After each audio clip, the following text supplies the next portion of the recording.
Nobody can stop this flow. Hallelujah. Hallelujah. రండి వెళ్దాం. గడిచిన 2 వారాల క్రితం మనం చూసుకుంటున్న వాక్య భాగం దగ్గరికి వెళ్దాం. అంటే ఎద్దులు కాపర్లకు సూచనగా ఉన్నారని, వారి మూతికి చిక్కం పెట్టద్దని. అయితే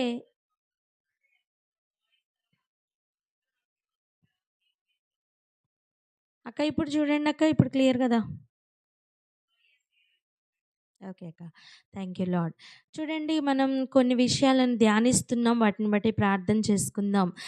మరి ఎద్దు మూతికి చిక్కం పెట్టద్దు అని చెప్పిన తర్వాత, ఆ ఎద్దులు కళ్ళెంలో తొక్కుతున్నప్పుడు ఏ ఏ విషయాల వలన ఎద్దులు సరిగా తొక్కకపోవడం అనేది జరుగుతుంది అంటే ఎఫెక్టివ్గా వర్క్ జరగకపోవడానికి ఆటంకములుగా ఎద్దుల తరపు నుంచి వస్తున్న అభ్యంతరాలను మనం చూస్తున్నాం. అంటే ప్రతి ఒక్క తంత్రంను కూడా అపవాది మరీ ఎక్కువగా వాడుకుంటూ వర్క్ జరగకుండా, అంటే దేవుని పని జరగకుండా ఆపుతూ ఉన్నట్లుగా అటువంటి తంత్రాలను మనం చూస్తూ ఉన్నాం.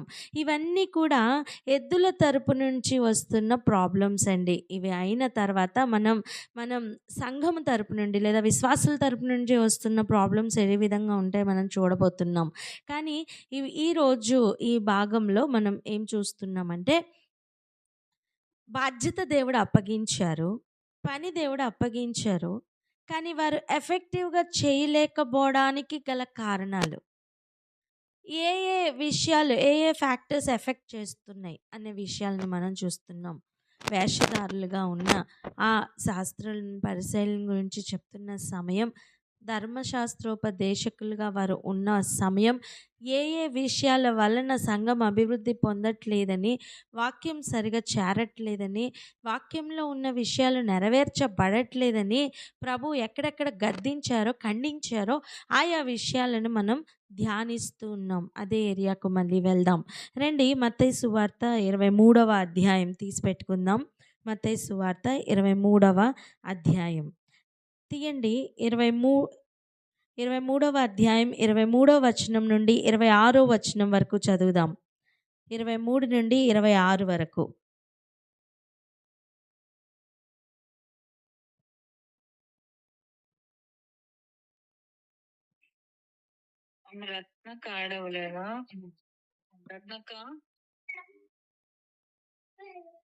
రత్నక వాక్యం చదువుతారా? చదువుతానమ్మా, చదవండి అక్క. మత్తయి సువార్త 23వ అధ్యాయము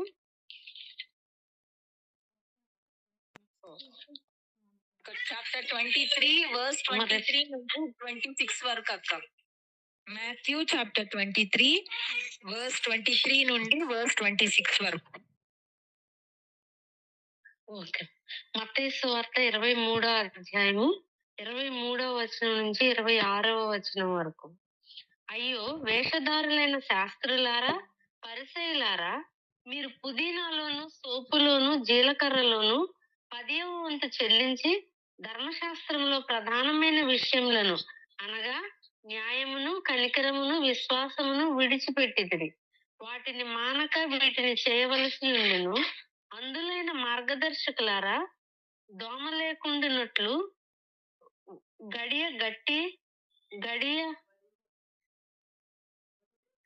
వడియ గట్టి ఒంటెను మృంగువారు మీరే.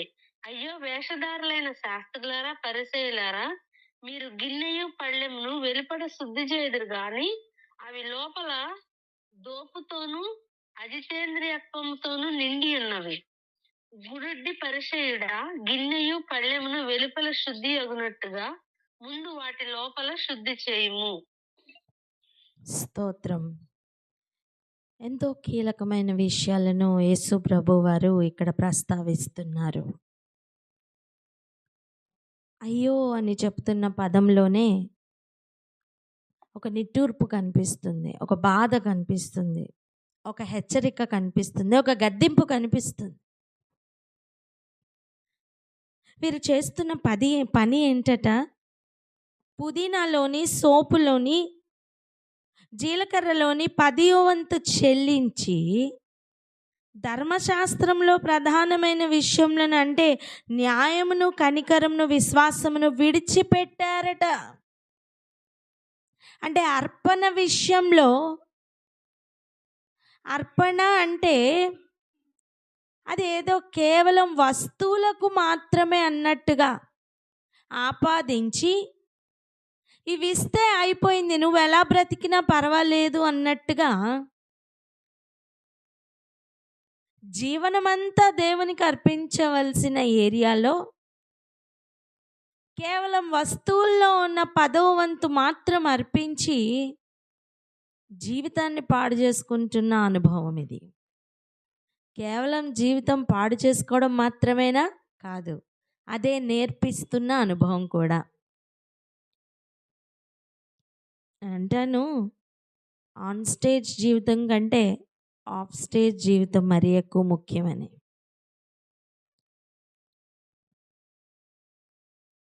చూడండి, పుదీనాలోని, సోపులోని, జీలకర్రలోని అని మెన్షన్ చేస్తున్నారంటే మిక్కిలి అల్పమైన వాటిలో అర్పిస్తున్న 10వ భాగం. 10వ భాగం ప్రతి మంచి పదార్థంలో కూడా తీసి ఇవ్వాలండి. ధర్మశాస్త్రం ప్రకారం మనం 10వ భాగం అనగానే మనం ఏమి ఇస్తాం? ఒక జీతంలో మాత్రం 10వ వంతు ఇచ్చి నేను అంతా ఇచ్చాను అనుకుంటూ ఉంటాం, కానీ కాదు. నిజానికి 10వ భాగం అన్నిట్లోని కూడా తీయాలి. ఇంటిలో ఉన్న సమస్తములోని తీయాలి. చాలామంది బియ్యంలో తీస్తారు, ఒక గుప్పుడు తీసి ఇది ఇది ఇది దైవజనులకి ఇవ్వాలన్నట్లుగా తీస్తారు. అలా మరి అప్పట్లో జీలకర్రలో కూడా తీసేవారు. ఒకసారి ఆలోచించండి, జీలకర్రలో మనం ఎవరైనా 10వ వంతు తీస్తున్నామా? లేదు. అంటే వాళ్ళు ఎంత గొప్పగా అర్పించేవారో ఒకసారి ఆలోచిద్దాం. కానీ దేవుడు అది కూడా లెక్కలోనికి తీసుకోవట్లేదు. దానిలో కూడా మీరు 10వ భాగం ఇచ్చినా న్యాయమును మీరు జరిగించట్లేదు, విశ్వాసమును మీరు విడిచిపెట్టారు, కనికరమును విడిచిపెట్టారు అని ప్రభు సూటిగానే మాట్లాడుతున్నారు. అంటే అర్థం, ఈ నూర్చెడి ఎద్దుకి ఉండవలసిన క్వాలిటీస్ ఏంటి అంటే విశ్వాసము, కనికరము, ఇంకా న్యాయమును కనపరచుట. వీటిని విడిచిపెట్టి ఇక ఎన్ని ధర్మకార్యాలు చేసినా నేను దేవునికి అర్పించు వాటిలో పర్ఫెక్ట్గా ఉన్నాను అనుకున్న వ్యర్థమే. ఒకసారి ఆయన హృదయమును ఆలోచిద్దాం. ప్రభుకి ఏం కావాలి? 10వ భాగం గురించి మాట్లాడుతూ విశ్వాసం గురించి మాట్లాడుతున్నారు. దానికి దీనికి ఏంటి సంబంధం? 10వ భాగం గురించి మాట్లాడుతూ కనికరం గురించి మాట్లాడుతున్నారు. అసలు ఆ సబ్జెక్ట్కి ఈ సబ్జెక్ట్కి ఏమైనా సంబంధం ఉందా? అంటే ఆయనకి పూర్తిగా మన బిహేవియర్లో ఉన్న చేంజెస్ కావాలి. మనం అర్పిస్తున్న అర్పణ కంటే కూడా మనం ముఖ్యం. చెప్పండి అన్నమాట, మనం ముఖ్యం. ఒకవేళ మనల్ని మనం అర్పించుకోకుండా మనం ఇంక ఏది ఇచ్చినా వేషధారులతో సమానమే. అది ఎవరైనా కావచ్చు. ఇక బోధకులుగా ఉన్న వారికి మరీ ఎక్కువ, వింటున్న వారికి 1 పాలు ఉంటే బోధకులుగా ఉన్న వారికి 2 పాళ్ళు ఎక్కువ. అది శిక్ష అయినా ఘనత అయినా. కనుక ఇక్కడ ఆలోచిద్దాం, ఈరోజు మన జీవితాలు కూడా ఎలా ఉంటున్నాయి అనే విషయాన్ని ఆలోచిద్దాం. అసలు దశంభాగమే కరెక్ట్గా ఇవ్వని జీవితాలు మనవి కదా. ఇక కనికరము, విశ్వాసము, న్యాయము తీర్చడం అనే వాటి విషయాల్లో ఏ పాటి వారం ఎక్కడున్నాం అసలు మనం? ఇలా ఆలోచించుకుంటూ పోతే మనం అసలు దేవుని నీతిని, న్యాయంను మనం నెరవేర్చుతున్నామా? ఎంత ఎంత దయనీయమైన స్థితిలో మనం ఉంటున్నాం తెలుసా అండి? మొట్టమొదటిగా మన గురించి ప్రార్థన చేసుకుందాం. ఎవ్రీ ఏరియాలో మనం దేవునికి అంగీకార యోగ్యంగా మనం మారాలని ప్రార్థన చేసుకుందాం. తర్వాత ఇదిగో ఈ స్థితిలో ఉన్న వారి గురించి కూడా ప్రార్థన చేద్దాం. ఎవరైనా మొట్టమొదటిగా ఒకరు ప్రార్థన అందుకోండి. ప్రభువుకి ఏం కావాలో మనకి ఇప్పుడు అర్థమైంది కదా. మనం అర్పిస్తున్న అర్పణ కంటే కూడా మనం ముఖ్యమని అర్థమైంది కదా. మనం అర్పిస్తున్న మన అర్పణ కంటే కూడా మన బిహేవియర్ని ఫస్ట్ ఆయన చూస్తున్నారని అర్థమైంది కదా. న్యాయం తీర్చుతున్న వారిగా మనం ఉన్నామా లేదా, కనికరంతో నిండుకొని ఉన్నామా లేదా అని ఆయన మొట్టమొదటిగా టాలీ చేస్తున్నారు. మనం ఏ తక్కెడలో పెట్టినా సరే తేలిపోకూడదు. మనం మనం మనం ఆయన కొలుస్తున్నప్పుడు ఆయన కొలమానం ప్రకారం మనం తక్కువగా ఉండకూడదు అని ప్రార్థన చేద్దాం. ఇది కేవలం ప్రార్థనలో ఆగిపోవలసిన విషయం కాదండి. ఇది జీవితంలో మార్పు కలగాలి. ఆమేన్. గ్రహించిన వారు ప్రార్థన అందుకోండి. వాక్యం ద్వారా మమ్మల్ని హెచ్చరిస్తున్న విధానంకే వందనాలు. అవును నా తండ్రి యేసయ్య, మీరు నా తండ్రి యేసయ్య మా అర్పణను కాదు అర్పిస్తున్న హృదయ స్థితిని చూస్తున్నారు ప్రభా, నీకు వందనాలు. అవును నా తండ్రి యేసయ్య, మరి నాయన మేము నా తండ్రి యేసయ్య మరి ఆ అర్పణలు తీసుకొని వచ్చినప్పుడు ప్రభా, మీరు అర్పణలను బట్టి కాదు కానీ మా యొక్క హృదయ స్థితిని బట్టి నాయన మమ్మల్ని తీర్పు తీర్చేవారుగా ఉన్నారు. మీరు సమస్తమును కొలకరతో కొలిచేవారుగా ఉన్నారు ప్రభా. నాయన నీ యొక్క కొలతలో మేము ఎక్కడ కూడా ఫాల్ షార్ట్ అయినప్పుడు తండ్రి యేసయ్య మేము నీ నీతిని వర్తించని వారుగా మేము ఉంటాం ప్రభా. దయతో మమ్మల్ని క్షమించండి యేసయ్య. ప్రభా నా తండ్రి యేసయ్య, మేము నా తండ్రి అలాగా అర్పించక నాయన యేసయ్య అలాంటి అర్పణలు అర్పిస్తున్న వారిని కూడా ప్రభా నాయన యేసయ్య మేము నా తండ్రి యేసయ్య నాయన అలాంటి అర్పణలు మేము నాయన అర్పించే వారుగా మేము ఉండకుండా మాకు సాయం దయచేయండి ప్రభా. నా తండ్రి మీరు మా హృదయ స్థితిని ఎరిగి ఉన్నారని, దాన్ని మీరు లక్ష్య పెడుతున్నారని మేము గ్రహించిన వారమే. మమ్మల్ని మేము నీ దృష్టికి యోగ్యులుగా మార్చుకోవడానికి కృపనివ్వండి నాయన. మేము ఇతరులకి బోధించి మేము నాయన ఆ క్రియలలో నాయన పడిపోయే వారుగా ఉండకూడదు. ఆ భయంకరమైన దుస్థితి నుండి మమ్మల్ని తప్పించండి. ఘనత అయిన శాపమైన రెండంతలుగానే బోధించే వాళ్ళకి వస్తుందని వాక్యం సెలవిస్తుండగా ప్రభా, మేము బహు జాగ్రత్తగా మా ఆత్మీయ జీవితాన్ని కొనసాగించుకోవడానికి కృపనివ్వండి. క్రియలు లేని విశ్వాసం మృతమని వాక్యం చెప్తుంది ప్రభా. నాయన యేసయ్య, వెలుపటికి మేము ఎంతో ఆడంబరంగా కనబడుతున్నా మా లోపల నాయన స్థితిని మీరు గమనిస్తున్నప్పుడు నా తండ్రి కడగని అన్క్లీన్నెస్ నాయన అన్వాష్డ్ వెజల్ గా మేము కనబడకూడదు ప్రభా. నాయన యేసయ్య, మా హృదయ అంతరంగాలు మీరు కడగండి. నీకు ఆయాసకరమైంది నీ దృష్టిలో మేము అర్పణ తెస్తున్నప్పుడు నీకు ఆటంకముగా నాయన నువ్వు మమ్మల్ని అంగీకరించలేని విధముగా మాలో ఉన్న ప్రతి దుష్టత్వంను ప్రతి ఒక్క నాయన యేసయ్య నాయన ఆ యొక్క నాయన అబామినేషన్ కానీ ఏది ఉన్నా కూడా అపవిత్రత కానీ నీ రక్తంతో కడిగి వేయండి ప్రభా. మమ్మల్ని శుద్ధ హృదయులుగా మార్చండి అయ్యా ప్రభా. అలాంటి అర్పణనే మీరు అంగీకరిస్తారు. ఆ అర్పణలోనే మాకు ప్రతిఫలం దొరుకుతుంది. మీ కొలతలో మీ కొలకర్ర మీరు పెట్టినప్పుడు దాంట్లో మేము సరిగా తూగేవారుగా ఉండినట్లు మమ్మల్ని యోగ్యులుగా మార్చమని, ఇంకా నువ్వు మాతో మాట్లాడి మమ్మల్ని హెచ్చరించమని, కేవలం మాటలలో కాదు క్రియలలో అటు జీవితం కలిగి ఉండే కృప మాకును నాయన తద్వారా మా బిడ్డలకును దయచేయమని ఇస్తాను ప్రార్థిస్తున్నాం యేసయ్య. ఆమేన్. ఆమేన్. హల్లెలూయా. 24వ వచనం ఒకసారి చదువుదాం. చదవండి.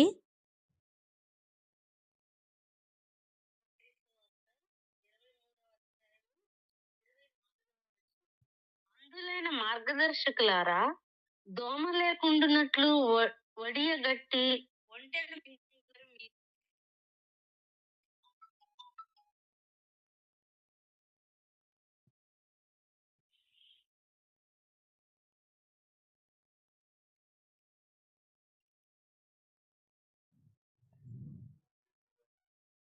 24వ వచనం. అందులైన మార్గదర్శకులారా, దోమ లేకుండానట్లు వడేగట్టి వంటను మృంగువారు మీరే. ఏంటి దాని అర్థం? వడిగట్టడం అంటే స్ట్రెయిన్ చేయడం, వడగట్టడం. ఎలా అంట? దోమ కూడా లేకుండా వడగట్టి వంటని మింగుతున్న అనుభవం. అర్థమైందా? దోమ కూడా లేకుండా జాగ్రత్తగా స్ట్రెయిన్ చేసి వంటని మాత్రం మింగేస్తున్న ఒక అనుభవం. అంటే దేని విషయంలో శ్రద్ధ కలిగి జాగ్రత్తగా ఉండాలో అక్కడ లేరు, దేని విషయంలో శ్రద్ధ అక్కర్లేదో అక్కడ జాగ్రత్తగా అడుగులు వేస్తున్న అనుభవం అది. అర్థమవుతుందా? ఎక్కడ జాగ్రత్త తీసుకోవాలో అక్కడ తీసుకోవట్లేదు, ఎక్కడ అవసరం లేదో, ఎక్కడ లైట్గా ఉండొచ్చో అక్కడ చాలా భద్రంగా జాగ్రత్తగా చూసుకుంటున్న ఒక అనుభవం అది. చల్లగా ఉన్న వస్తువుల దగ్గర అంత జాగ్రత్తగా ఉండవలసిన అవసరం ఏమీ లేదు, కానీ అగ్నితో జాగ్రత్తగానే ఉండాలి. దీపం వెలుగుతుంది, అక్కడ ఇష్టం వచ్చినట్టు తిరుగుతుంటే ఏమవుతుంది? కాలొచ్చు, కాలిపోవచ్చు కదా. అలా ఎక్కడ అగ్ని ఉందో అక్కడ ఫ్రీగా తిరుగుతూ, ఎక్కడ కూల్ వస్తువులు నార్మల్ టెంపరేచర్లో ఉన్నాయి అక్కడ జాగ్రత్తగా ముట్టకుండా చాలా జాగ్రత్తగా, ఏదో స్టెరైల్ అన్స్టెరైల్ మెయింటైన్ చేస్తున్నంత జాగ్రత్తగా అడుగులు వేస్తుంటే ఎలా ఉంటుందో అలా అన్నమాట.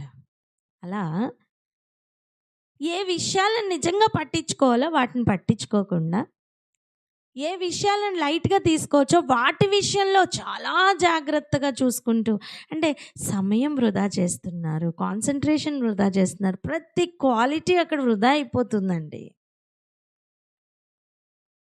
నేను అంటాను, జాగ్రత్త అనే పదమే వృధాగా పోతుంది అంటున్నా.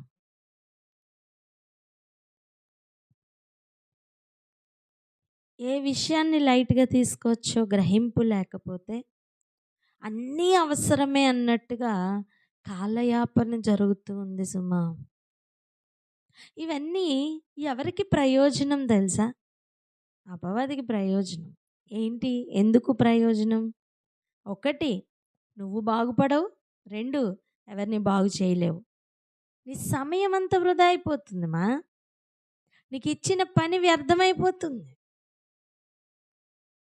వాని మెయిన్ ప్లానే అది కదా. నేను అంటాను, వాడు ఇంకొక ట్రిక్ వేసుకొని రావక్కర్లేకుండా మనమే ట్రిక్కుల్లో ఆగిపోతున్నట్టు అయిపోతుంది. అసలు నేను అంటాను, ఇంకొక ప్లాన్ వేసుకొని, ఇంకొక వ్యక్తిని పట్టుకొని, ఇంకొక ప్లాన్తో కానీ, ఇంకో ట్రిక్తో కానీ వాడు రావాల్సిన అవసరమే లేదు. వాడు వచ్చే లోపలే వాడు అనుకున్న పని ఇక్కడ అయిపోతుంది. నీకు అర్థమవుతుందా? అది కాదు జరగాల్సింది. ఎంతకాలం అలా జరిగిందేమో, ఇక మీదట ఆపోజిట్లో జరగాలి. ఆమేన్. శ్రేష్టమైన వివేకము వ్యాపించునుగాక. చూడండి, యెహెజ్కేలుతో ప్రభు చెప్తున్నారు, ఆ లోయలో ఎండిన ఎముకలే కనిపిస్తున్నాయి, అసలు ఇవి మరలా జీవిస్తాయా అని అడుగుతుంటే, ఏమో ప్రభు నీకే తెలియాలన్నట్టుగా ఉన్న ఆ డైలమాలో ఉన్న ఆ సమయంలో కూడా నువ్వు ప్రవచించు అని చెప్పినప్పుడు అవి ఎండిన స్థితిలో ఉన్నవి కూడా ఎలా అయితే నరాలు వచ్చాయో, ఎలా అయితే మాంసం వచ్చిందో, ఎలా అయితే మహాసైన్యంగా మారాయో, ఈరోజు ఎండిన స్థితిలాగా కనిపిస్తున్న ప్రతి పరిస్థితి మీద నువ్వు ప్రవచించు. నీకున్న ఆయుధం అది.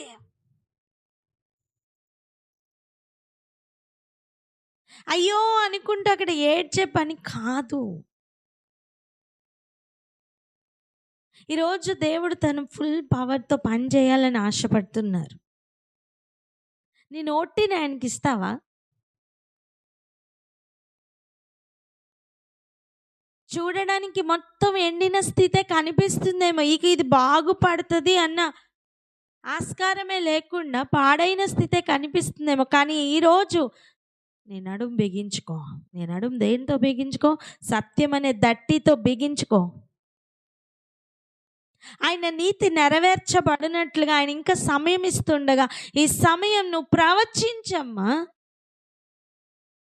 ఆ ఎండిన స్థితిలో ఉన్న ఎముకలకి కూడా ఎలాగైతే గొప్ప సైన్యంగా మారే ఆ స్థితిని ఆ రోజు యెహెజ్కేలుకి చూపించారో, ఈరోజు ఫిజికల్గా మనం ఇవన్నీ చూస్తాం. నమ్మండి. ఎక్కడ బాగుపడే అవకాశం కనబడట్లేదా? అన్ని ఏరియాల్లో ఇటువంటి స్థితే కనిపిస్తుందా?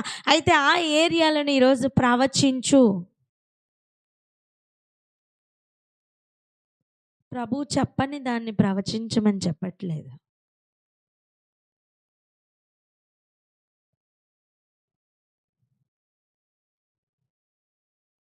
ప్రభు చెప్పని దాన్ని ప్రవచించమని చెప్పట్లేదు.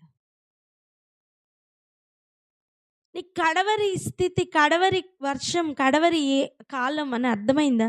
మరి కడవరి వర్షం కొరకు ఎదురు చూడద్దా? కడవరి వర్షం కొరకు ఎదురు చూస్తున్న అనుభవాలు ఉన్నాయా? అసలు తొలకరి వర్షమైనా ఉందా?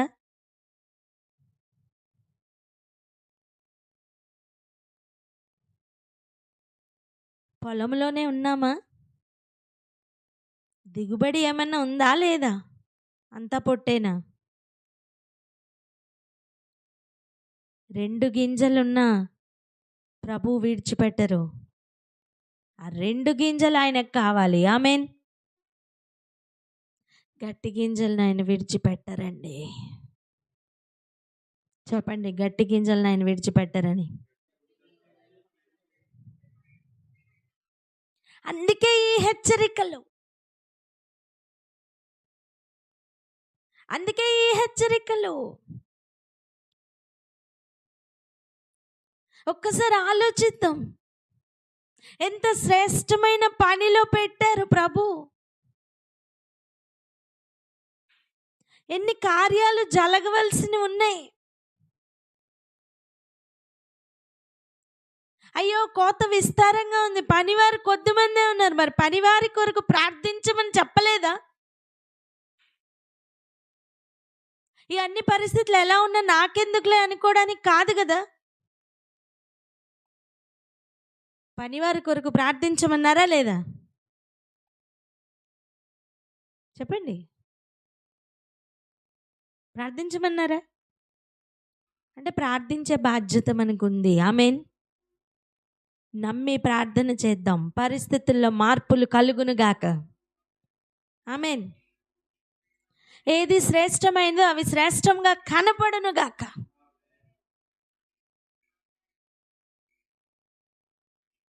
క్రియల్లో రావాల్సిన కనికరం, క్రియల్లో రావాల్సిన విశ్వాసం, న్యాయమును బట్టి అడుగులు వేస్తున్న అనుభవాలు, మిస్ అయిపోయిన ప్రతి ఏరియాలోని ఈరోజు ప్రవచించు. ఆనాడు యెహెజ్కేలు ప్రవచించినట్టుగా ప్రవచిస్తావా ఈరోజు? సైన్యములకు అధిపతి అయిన యెహోవా ముందు కదలాలి. ఆయన గాలి వీస్తే చాలండి, ఎంతటి ఎండిన ఎముకలున్నా పర్వాలేదు, వాటి మీదకి జీవాత్మ వస్తారు. ఆమేన్.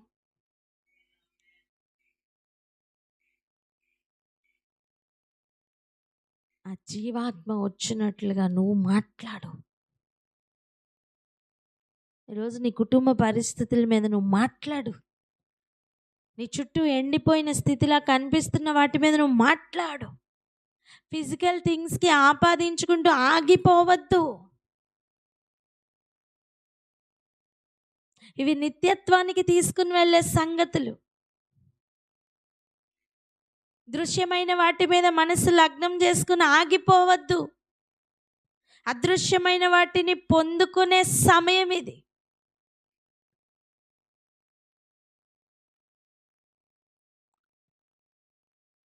చూడండి, మార్గదర్శకులైన వారు ఏ ఏ ఏరియాల్లో ఫెయిల్ అయిపోతున్నారో చూపిస్తున్నారు. మార్గదర్శకులు అంటే ఎవరు? మార్గము చూపించువారు.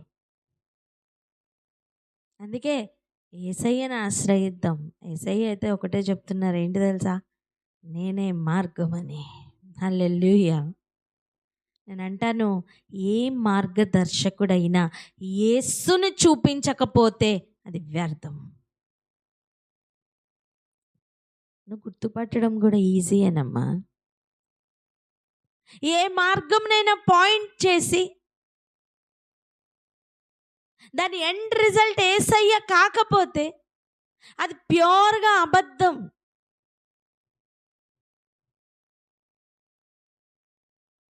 నువ్వు ఫేక్ థింగ్స్ని ఎలా గుర్తుపట్టగలవంటే,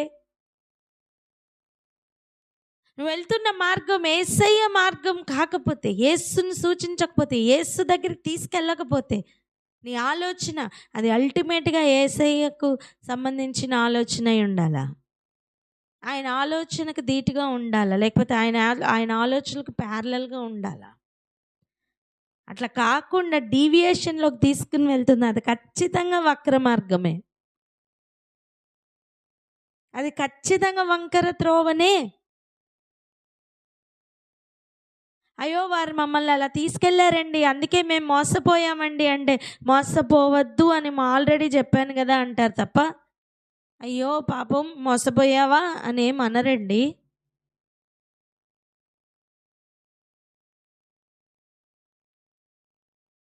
అందులైన మార్గదర్శకులకు ఎంత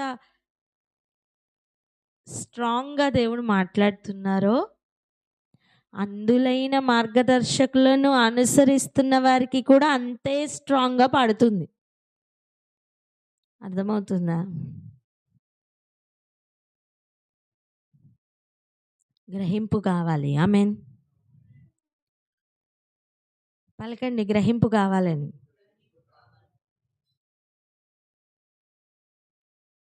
ఈరోజు అట్టి గ్రహింపు కొరకు ప్రార్థన చేద్దామా? ఎవరైనా ప్రార్థన అందుకోండి.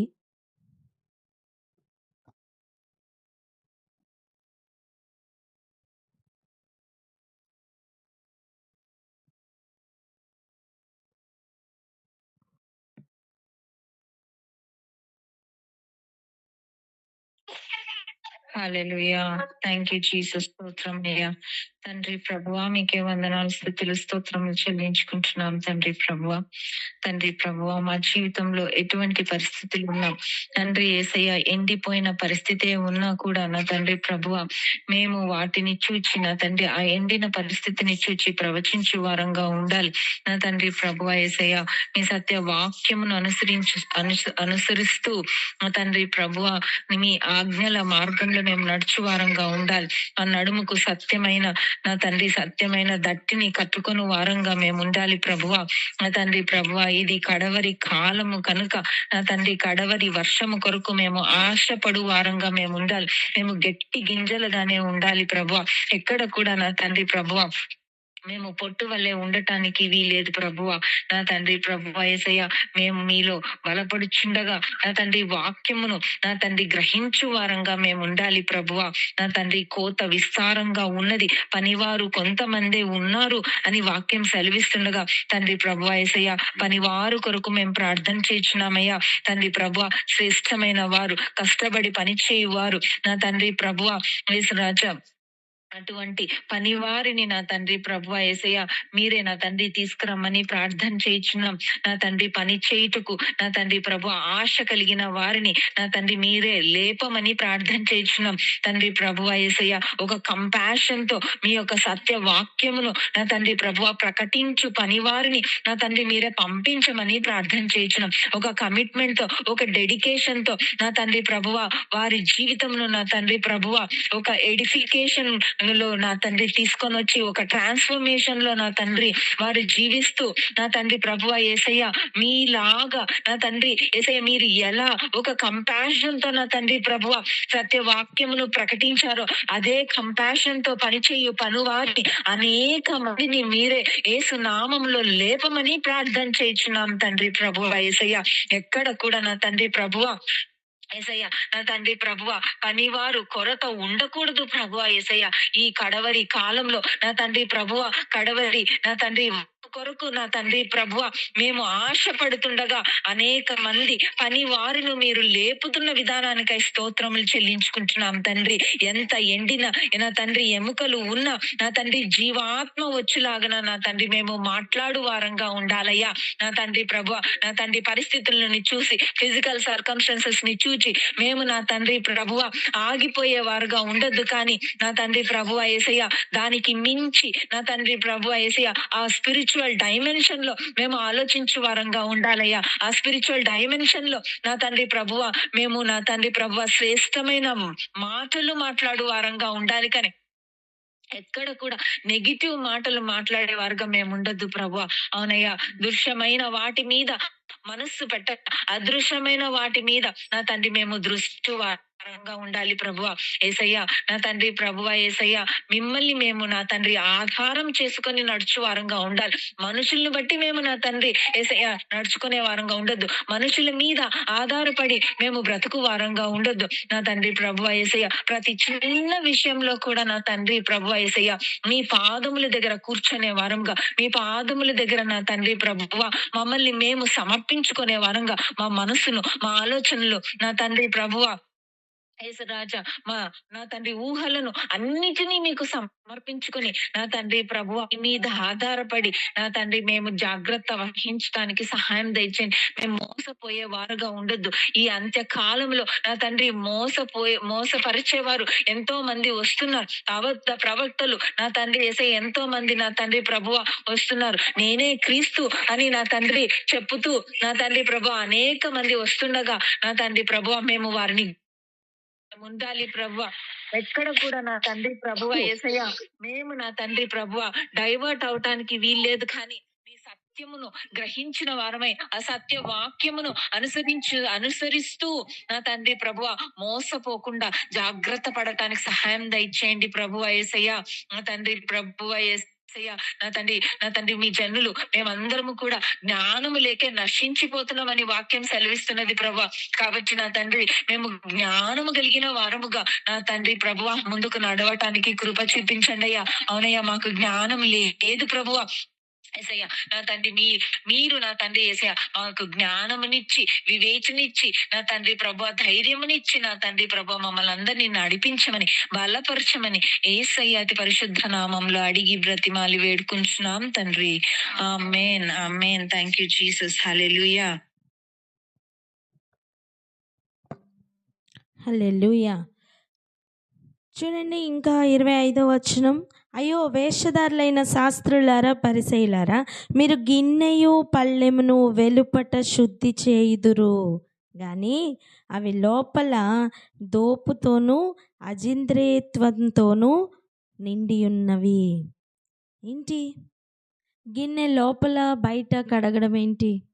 ఎక్కడ చూసినా ఒక పాత్ర, ఒక గిన్నె ఒక విశ్వాసితో గనక లేదా ఒక వ్యక్తితో కానీ పోల్చబడుతూ ఉంది.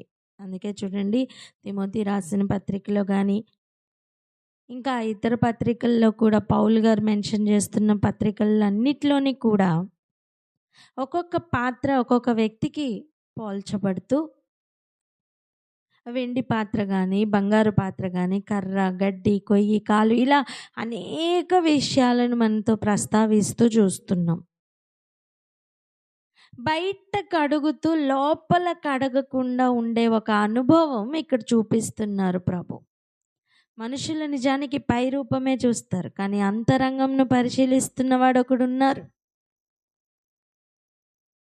అంతరంగంలో బాగైనప్పుడు ఆటోమేటిక్గా బయట కూడా బాగవుతుందండి. ఆమేన్.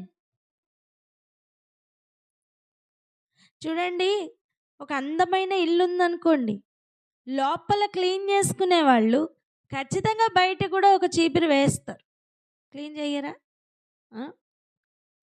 కానీ బయట మాత్రం అందంగా పెట్టుకొని లోపల అస్సలు చిందరవందరంగా పెట్టుకుంటే అది ఎలా ఉంటుంది? అది ఒక ఇల్లు. వ్యక్తిగతంగా జీవితం కూడా పైన మాత్రం మంచి గెటప్, లోపలంతా అన్యాయమే. పైన మాత్రం శాంతిని చూపిస్తున్న తెల్లటి వస్త్రాలు, లోపల కనికరమే లేకుండా ఉండే ఒక తత్వం. దుర్నీతిని మాత్రం అనుసరిస్తున్న ఒక అనుభవం అనుకోండి.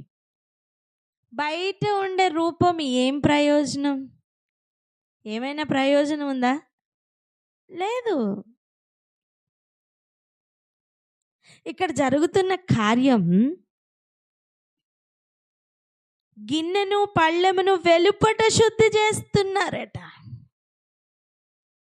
రండి మార్కు సువార్తకు వెళ్దాం ఒకసారి. 7వ అధ్యాయం ఒకసారి తీయండి. 7వ అధ్యాయంలో కూడా ఇక్కడ జరుగుతున్న కార్యాలు ఒకసారి చదవండి. మొదటి నుంచి చదవండి 7 వచనాల వరకు. మార్కు సువార్త 7వ అధ్యాయం 1-7 వచనములు. యెరూషలేము నుండి వచ్చిన పరిసయ్యులను శాస్త్రులలో కొందరును ఆయన యొద్దకు కూడి వచ్చి, ఆయన శిష్యులలో కొందరు అపవిత్రమైన చేతులతో అనగా కడుగని చేతులతో భోజనము చేయుట చూచిరి. పరిసయ్యులను యూదులందరూ పెద్దల పారంపర్యాచారమును బట్టి చేతులు కడుగుకొంటేనే గాని భోజనము చేయరు. మరియు వారు సంత నుండి వచ్చినప్పుడు స్నానము ఆచరిస్తేనే గాని భోజనము చేయరు. ఇదియుగాక గిన్నెలను, కుండలను, ఇత్తడి పాత్రలను, బల్లలను నీళ్లతో కడుగుట మొదలగు అనేకాచారములను వారనుసరించెడివారు. అప్పుడు పరిసయ్యులను శాస్త్రులను, నీ శిష్యులెందుకు పెద్దల పారంపర్యాచారము చొప్పున నడుచుకొనక అపవిత్రమైన చేతులతో భోజనము చేయుదురు అని ఆయనను అడిగిరి. అందుకైన వారితో ఇలాగ చెప్పెను, ఈ ప్రజలు పెదవులతో నన్ను గనపరచుదురు గాని వారి హృదయము నాకు దూరముగా ఉన్నది. వారు మానవులు కల్పించిన పద్ధతులు దేవోపదేశములని బోధించుచు నన్ను వ్యర్థముగా ఆరాధించుదురు అని వ్రాయబడి ఉన్నట్లు వేషధారులైన మిమ్మును గూర్చి యెషయా ప్రవచించినది సరియే. స్తోత్రం. ఇక్కడ చాలా కీలకమైన విషయాలను అక్కడ చెప్తున్నారు. గమనించండి, 4వ వచనంలో మనం చూస్తాం, వారు సంత నుండి వచ్చినప్పుడు నీళ్లు చల్లుకుంటే కానీ భోజనం చేయరట. అంటే ఆచారాల వ్యవహారాల్లో వారు చూపిస్తున్న శ్రద్ధ, భక్తులు చాలా ఉన్నతంగా కనిపిస్తున్నాయి. గిన్నెలను, కుండల్ని, ఇత్తడి పాత్రల్ని నీళ్లతో కడుగుట అనే అనేక ఆచారాలు వారు అనుసరిస్తూ ఉండేవారట. అవన్నీ తప్ప అంటే కాదు, అవేవి తప్పు కాదు, అవన్నీ చాలా మంచి పద్ధతులు. కానీ వాటి ఎఫెక్ట్ ఎంతవరకు ఉంటుంది? అది కాదు కదా ప్రభు కోరుకుంటున్నది, అది మాత్రమే కాదు కదా. ప్రభు అంతరంగమును కోరుకుంటున్నారు కదా, హృదయమును కోరుకుంటున్నారు కదా. ఈ విషయాన్ని బట్టే యెషయా గారు ఇంతకు ముందే ప్రవచించారట. ఏమని? మానవులు కల్పించిన పద్ధతులను దేవోపదేశములని బోధించుచు ఆయనను వ్యర్థంగా ఆచరిస్తున్నవారు. ఒక సందర్భం వచ్చింది కాబట్టి ఒక విషయం చెప్పుకుందామా? ప్రపంచమంతా ఇది ఆచారం అనేదైనా చెప్తున్నారా? ఖచ్చితంగా ఆ ఏరియా కొంచెం జాగ్రత్తగా ఉండవలసిన ఏరియా. ప్రపంచమంతా ఇది ఇలాగనే అని చెప్తున్నారా? అయితే అక్కడ కొంచెం ఎక్కడో మెలిక ఉందని అర్థం. ఎందుకంటే మానవులు కల్పించిన పద్ధతులు ఆల్రెడీ చొరబడి ఉండవచ్చు.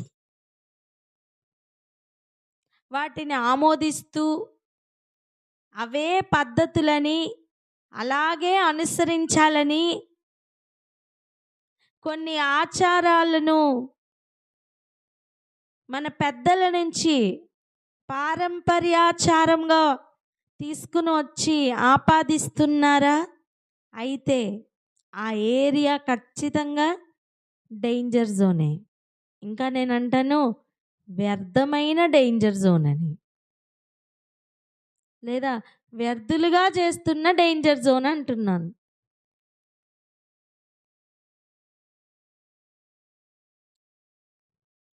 అర్థం చేసుకుందాం. ఆచారాలని పాటించడానికి చూపించే శ్రద్ధ హృదయమును దేవునికి అర్పిస్తున్న దాంట్లో చూపించాలి. నేనంటాను, ఒక వ్యక్తిని చేర్చుకోవడానికి నువ్వు 100 ఆచారాలను వదులుకున్నా పర్వాలేదు. ఆమెనని చెప్పరా?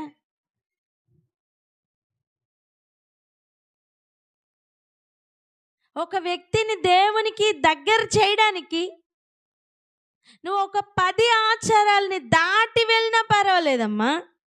ఊచ చెయ్యగలిగిన వాడిని విశ్రాంతి దినమున బాగు చేయటంలో దేవుని ఉద్దేశం అదే.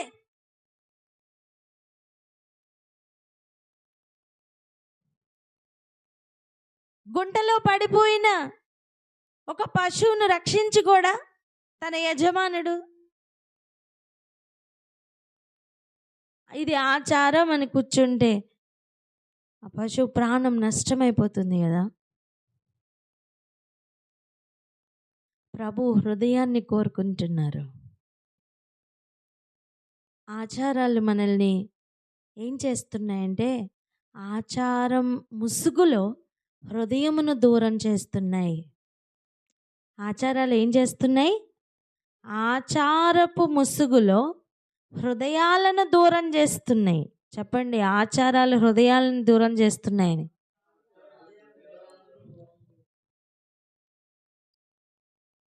మనుషులు కల్పించిన పద్ధతులు ఇవే దేవోపదేశములని చెప్పి మీరు బోధిస్తున్నారు అని చెప్పుతున్న ఆ ప్రవచనం ఇది నెరవేరుతుంది అని ప్రభు చూపిస్తున్నారు.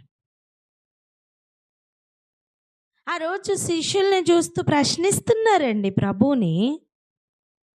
శిష్యుల్లో కొందరు అపవిత్రమైన చేతులతో, అనగా కడుగు కొనకుండా ఉండే చేతులతో భోజనం చేయటం చూచి నీ శిష్యులు ఎందుకు ఇలా చేస్తున్నారని అడుగుతున్నారు ప్రభుని. అయ్యో, ప్రభువునే ప్రశ్నించే స్థాయికి ఎదిగావా? ఎంత దౌర్భాగ్యపు స్థితి.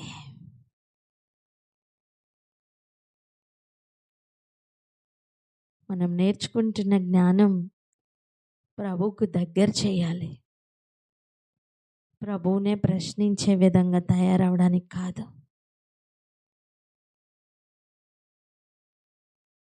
నువ్వు కొన్ని థింగ్స్కి ఎక్స్ప్లోర్ అవుతున్నావు అంటే అది ప్రభువులో నువ్వు ఎక్స్ప్లోర్ అవుతున్నావు అని అర్థం. ప్రభు ఎదురుగుండా నించుని ప్రభువునే ఎదిరించమని కాదు. నువ్వు అపవాదిని ఎదిరించడానికి తయారవుతున్నావు, ప్రభువుని ఎదిరించడానికి కాదు.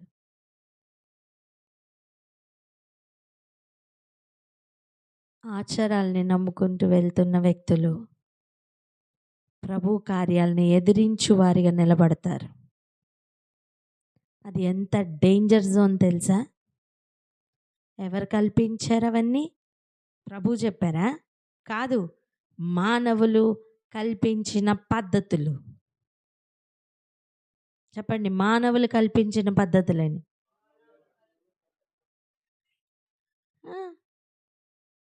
వారి సమయానికి వారి సమయానికి గడుపుకోవడానికో, వారి పబ్బం గడుపుకోవడానికో వారు కల్పించిన పద్ధతులు అవన్నీ. వాటిని ఇలాగే చెయ్యాలి అని, మరి ప్రభు ఇలాగే చెయ్యాలి అన్న వాటిని ఎందుకండి చెయ్యట్లేదు?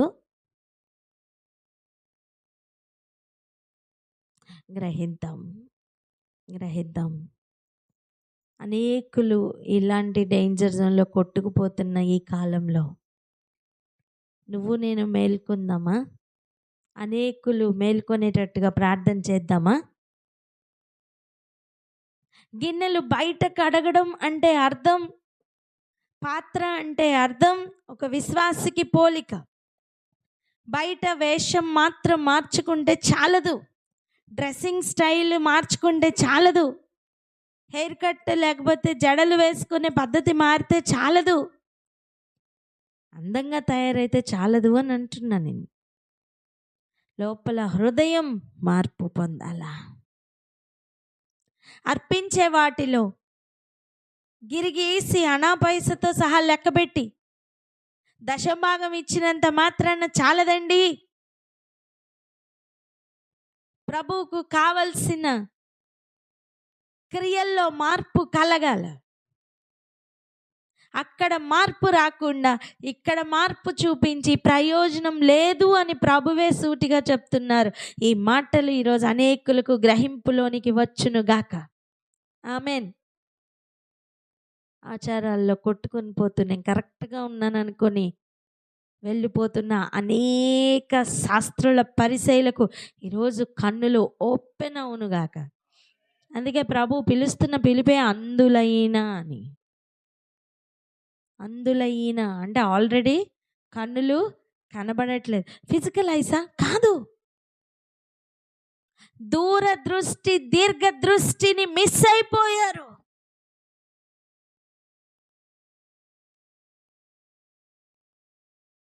ఈ స్థితిలో ఉంటే ఎవరైనా మోసం చేయడం చాలా ఈజీ అండి.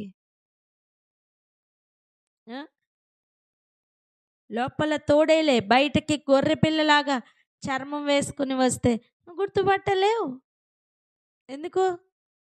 ఆల్రెడీ అందుడు విసుమా. నీ కేవలం ఆచారాలు అలాగా కరెక్ట్గా పాటిస్తే చాలు, నీకు లోపలున్న దురుద్దేశం నువ్వు గ్రహించలేవు. వివేకము కలిగిన నాయకుడివై నువ్వు పరిపాలించలేవు, యుద్ధము చేయలేవు. ఒకసారి ఆలోచిద్దాం. ఈ తంత్రంలో నుంచి బయటికి రాకపోతే ప్రయాణం ముందున్నది చాలా చాలా క్లిష్టమైన ప్రయాణం. దానిలో ముందుకు కొనసాగుట కష్టమైపోతుంది. ఎందుకంటే కొన్ని ఆచారాలని దాటించి ప్రభు కొన్ని కార్యాలు చేయమంటారు. ఆమెన్. అనేకులకు అదే పరిస్థితి కలిగింది. చూడండి, శాస్త్రాల పరిచయలే కాదు, అక్కడున్న అనేకులు ఇది కఠినమైన బోధ అని చెప్పి వెనక్కి వెళ్ళిపోయారట.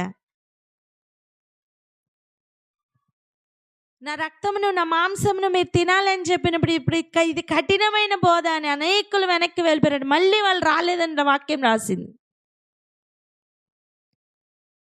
అంటే ప్రభు చేయమని చెప్తున్న కార్యాలు ఎలా ఉంటాయంటే మనకి అంతు పట్టని విధంగా ఉంటాయి. ఎందుకు తెలుసా? అంతు పట్టని విజయం ముందుంది కనుక. ఆమెన్. సో మనుషులు కల్పించిన పద్ధతుల్లో ఆగిపోయిన వారితో వచ్చిన ప్రాబ్లం ఏంటంటే ప్రభు ఏదైనా కొత్తగా చేయమంటే వాళ్ళు చెయ్యలేరు. మీకు అర్థమైందా? ఆయన ఏం చెప్తే అది చేయడానికి సిద్ధపడి ఉన్న మనస్సుతో ఉన్నవారు ఆయన ఏం చెప్పినా చేయగలుగుతారు. అక్కడ ప్రభు నీతి నెరవేర్చబడుతుంది. ఇలా ఆచారాల్లో మగ్గిపోయి అక్కడ ఉండిపోయిన వారు ఏంటంటే ప్రభువునే ఎదిరించు వారిగా మారిపోతారు. సో కొత్త ఆజ్ఞ ఏదైనా ఇవ్వడానికి కానీ నీ ద్వారా ఆయన క్రియలు జరిగించుకోవడానికి కానీ నువ్వే రెసిస్టెంట్గా మారిపోతావు. అదే ప్రాబ్లం. ఆచారాల్లో ఎందుకు చిక్కుకోవద్దు అంటున్నారంటే అదే రీజన్ అండి. ఈరోజు అటువంటి భయంకరమైన డేంజర్ జోన్ల నుంచి బయటికి వద్దాం. ఆయన ఏ ఆజ్ఞ ఏ సమయంలో ఇచ్చినా చేయవారుగా మారిపోదాం. అంత ఫ్లెక్సిబుల్గా మారుదాం. అలా అనేకులు మారాలని ప్రార్థన చేద్దాం. ఈరోజు ఈ ప్రార్థన చేయడానికి నిన్ను మొదటగా సిద్ధపరచుకుంటావా? అయితే ప్రార్థనలో ఏకీభవించు అక్క. హల్లెలూయా. థాంక్యూ.